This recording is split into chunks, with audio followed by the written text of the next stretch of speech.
அனைவருக்கும் வணக்கம். உங்கள் சக்திவேல். நமது இந்திய நாட்டின் விடுதலைக்காக உழைத்தவர்களில் மிக முதன்மையானவர் செண்பகராமன் பிள்ளை. அவர் 1891 திருவனந்தபுரத்தில் பிறந்தார்.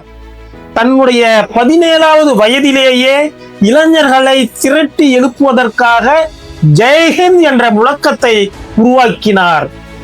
அதன் பின்னர் அவர் இந்திய தேசிய தொண்டர் படையினை உருவாக்கி ஆங்கிலேயர்களுக்கு எதிராக போராடுவதற்கு அந்த படையினை செயல்படுத்த துவங்கினார்.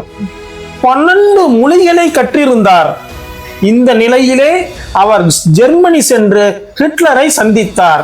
ஹிட்லரின் ஜெர்மனிய படையில் இணைந்து அவர் எம்டன் கப்பலில் பணிபுரிந்தார். அந்த எம்டன் கப்பல் தான் ஆங்கிலேயர்களின் 2 பெரிய எண்ணெய் கிடங்குகளை அழித்தொழித்தது, துறைமுகத்தை அழித்தது, திருகோணமலையில் குண்டு வீசியது. இந்த குண்டு வீச்சுக்கு பிறகு மீண்டும் ஹிட்லரிடம் சென்று சந்தித்து இந்திய விடுதலையை பொறுத்து அவர் விவாதித்தார். அப்பொழுது ஹிட்லர் கூறினார், சுதந்திர இந்தியாவில் இந்தியர்களுக்கு ஆளுவதற்கு தகுதி உள்ளதா என்ற சந்தேகம் இருக்கிறது என கூறினார். கொதித்தெழுந்த செண்பகராமன் பிள்ளை அவருடன் வாதாடி ஹிட்லரிடம் எழுத்துப்பூர்வமாக மன்னிப்பு கடிதத்தை பெற்றார். அதன் பிறகு நாஜிக்கள் இவர் மீது வெறுப்படைந்தனர். தன்னுடைய தலைவரை மன்னிப்பு கடிதம் எழுத வாங்க வைத்ததா என கொதித்து அவருடைய செண்பகராமன் பிள்ளையினுடைய உணவிலே நஞ்சை கலந்தார்கள். நஞ்சை உண்ட செண்பகராமன் பிள்ளை படுத்த படுகைக்கு ஆகிவிட்டார்.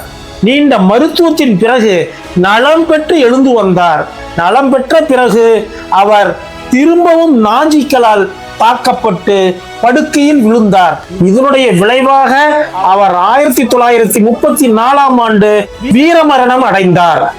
நமது நேதாஜி சுபாஷ் சந்திர போஸ் அவருடைய படையிலே ஏற்றுக்கொண்ட முழக்கம்தான் ஜெய்ஹிந்த்.